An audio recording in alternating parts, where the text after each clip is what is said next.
So here's the thing nobody tells you about a performance improvement plan. It's not about performance. It was never about performance. It's a paper trail, a 60-day paper trail designed to end with your badge on someone's desk and HR nodding like they're sorry about it. I know that now. I didn't know it on the morning Derek slid the folder across the conference table with that smile he does, the one that never quite reaches his eyes, and said, "This is just a formality, Ryan. We want to see you succeed." What I also didn't know, not yet, was that 48 hours before that day 60 meeting, HR would cancel Derek's calendar for the rest of the week, not reschedule, cancel, all of it. And Derek would walk into the office on a Friday morning and find Sandra from HR already in the small conference room, waiting. But I'm getting ahead of myself. My name is Ryan Booth. I'm 34 years old. I spent 6 years as a financial analyst at a logistics firm out of Charlotte, North Carolina. Corporate office right off I-85, 17 floors. The kind of building where everyone has a LinkedIn profile photo taken in the same spot by the elevator bank. I was good at my job. Not in a brag about it way. In a quiet, nobody ever questions your numbers way. My variance reports were clean. My forecasting models held. 2 years in a row, I'd flagged procurement anomalies that saved the company a combined $400,000 in contract overruns. My skip level, a director named Paul, used to forward my reports to the CFO with his name at the top. I didn't mind, that's just how it works. Then Derek showed up. Derek Calloway came in as senior finance manager about 8 months before the PIP. Brought in from outside, some mid-sized company in Raleigh, came with a reputation for restructuring teams for scale, which is corporate speak for clearinghouse. He was 41, polished in this particular way that took me a while to place. Like he'd practiced being likable. He remembered everyone's kids' names. He sent birthday Slack messages at 8 a.m. sharp. He called me Bud in every meeting, always with his slight lean forward like he was letting you in on something. I liked him at first, so I think that's important to say. The first sign was small. 6 weeks after he started, he reorganized the reporting structure. My monthly close reports would now go through him before going up to Paul. Streamlining communication, he called it. Made sense on paper. The second sign was smaller.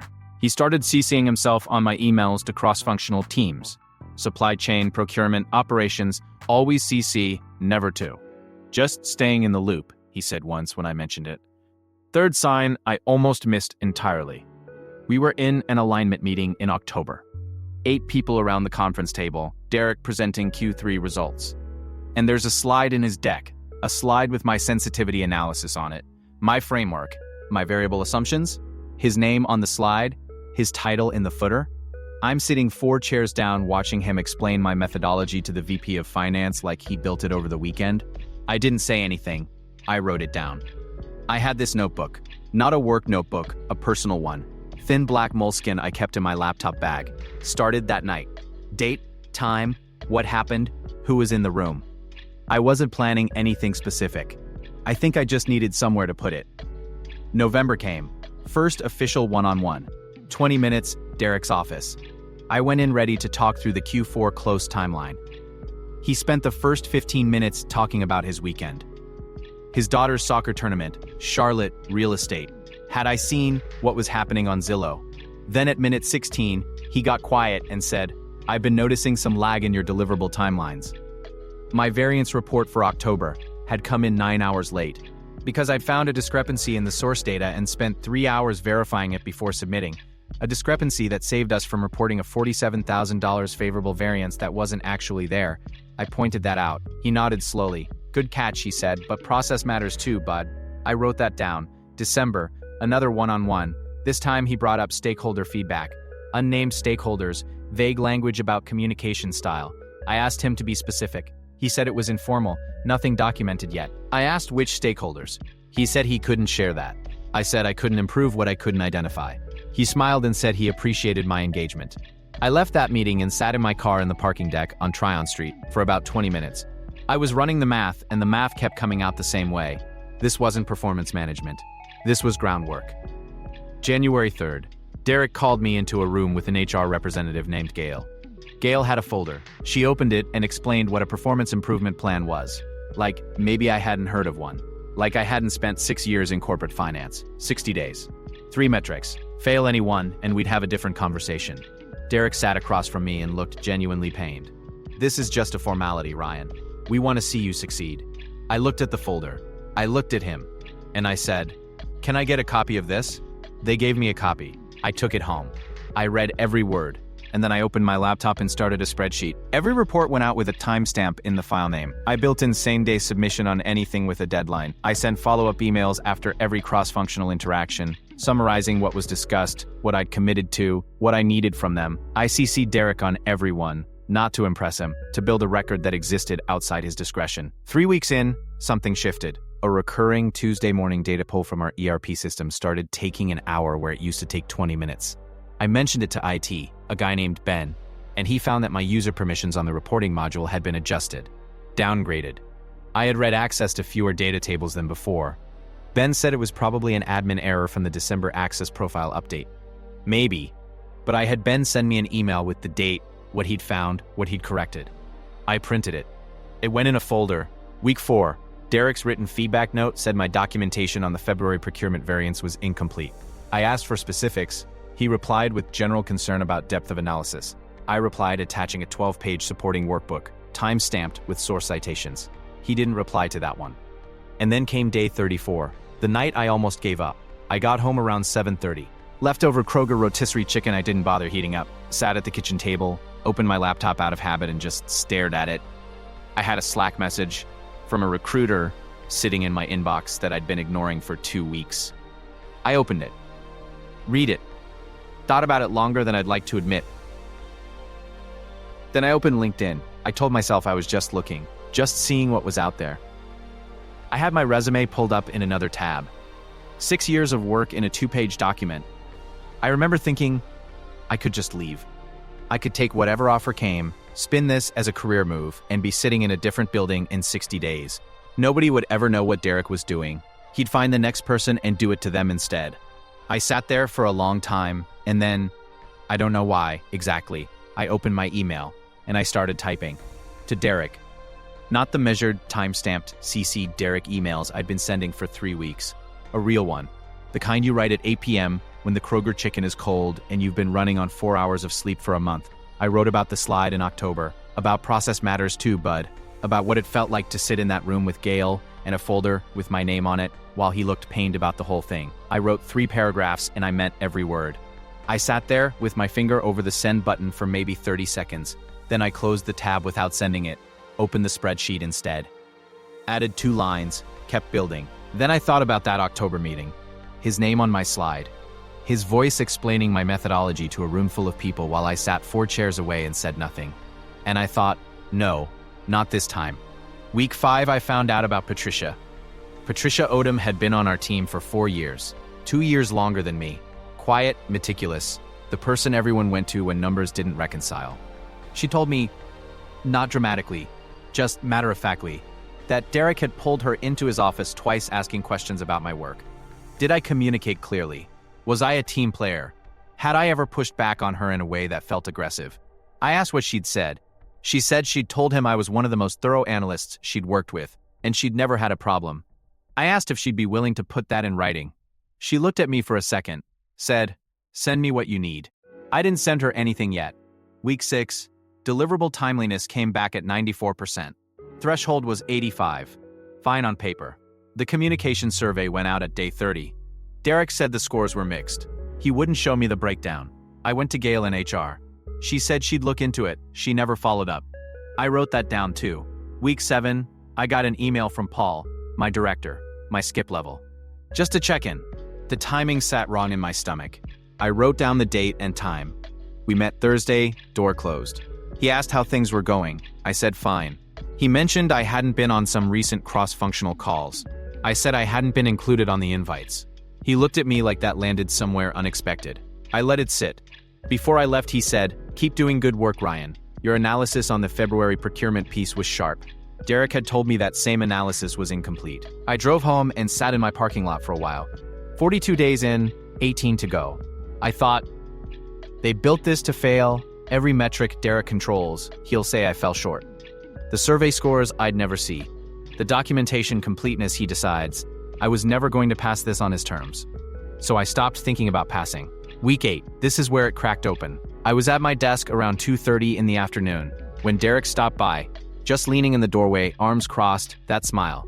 He said he wanted to make sure we were aligned going into the final stretch. Said he'd been having some concerns about my adaptability to the team's evolving needs. I'd never heard that phrase in any of our one-on-ones. Never seen it in any written feedback. Brand new, 14 days before the end of the PIP. I looked up from my screen, and I said, Derek, can you show me where that metric is defined in my PIP documentation? The smile didn't move. It's more of an overall assessment. Right, I said, because the PIP I signed has 3 specific metrics: deliverable, timeliness, stakeholder communication scores, documentation completeness. There's no metric called adaptability to evolving needs. So I'm not sure how that would factor into the evaluation. Something crossed his face then, not anger, more like recalibration. Like he'd played a card and it hadn't landed the way he expected. We can discuss it in the day 60 review, he said. I'd prefer to understand it now, I said. Since we're in the formal review period, can you send me something in writing today that defines what you mean and how it'll be measured? He said he'd think about it. He never sent anything. That night, I added 7 lines to my timeline document, including the exact phrase he'd used, the time, the fact that it appeared nowhere in the original PIP, that I'd requested written clarification and received none. Then I called Patricia. She sent me a written statement the next morning. 3 paragraphs. Professional, factual, specific. I added it to the folder. I spent the next 4 days finishing the document. Not a complaint. A timeline. The way I'd write up a variance analysis. Here's what was expected. Here's what actually happened. Here's the gap. Here's what I think explains it. 12 pages. Every claim cross-referenced with a specific exhibit. The IT email from Ben. The printed feedback notes with my time-stamped responses. The email chain where I'd asked 3 times to see survey scores and gotten silence. The meeting notes from Paul. The cross-functional calls I hadn't been invited to. The slide from October that Derek had presented as his own work. Patricia's statement. The day 60 review was scheduled for a Friday at 10 a.m. I submitted everything to Sandra, HR director, on Wednesday morning. Internal document system, certified, read receipt, ICC'd Paul. I didn't tell Derek. I went into work Thursday, sat at my desk, ran my numbers, sent my morning reports. Around 11, Derek stopped by and said he was looking forward to our wrap-up tomorrow. Said it with that particular warmth that meant he'd already decided how it was going. Should be a good conversation, I said. I don't think I slept more than 3 hours that night. I kept running through it. Maybe Sandra had read 12 pages and decided it was easier to let me go anyway. Corporate protects corporate. I'd been in this industry long enough to know that the person with the title usually wins. I lay in the dark at 2 a.m. thinking, maybe I built all of this and it just disappears into an HR folder somewhere. Friday morning, I was at my desk by 8. Made coffee. At 9:15, I got a calendar invite from Sandra. 1 o'clock. Conference room C. Derek's name was not on the invite. I stared at that invite for a long time. At 10 a.m., the time my termination meeting was supposed to start, nothing happened. Derek's office was empty. Around 10:30, I found out through the calendar system that his one-on-ones for the entire day had been moved. Then canceled. All of them. At 11:50, I was walking back from the printer, and I passed the small conference room near his office. Frosted glass, you can't see clearly. Just shapes. I could make out 2 people inside. One of them was Derek. The other was Gail from HR. And Derek was not the one doing the talking. I kept walking, got back to my desk. 1 o'clock came. I walked into conference room C and sat down across from Sandra. She had my 12 pages in front of her. She also had a yellow legal pad with handwritten notes that she'd clearly made before I got there. She asked me to walk her through the timeline. I walked her through it. All of it. The slide in October. The permission change Ben had documented. The survey scores I'd never been allowed to see. The adaptability metric that appeared out of nowhere on day 46. Patricia's statement.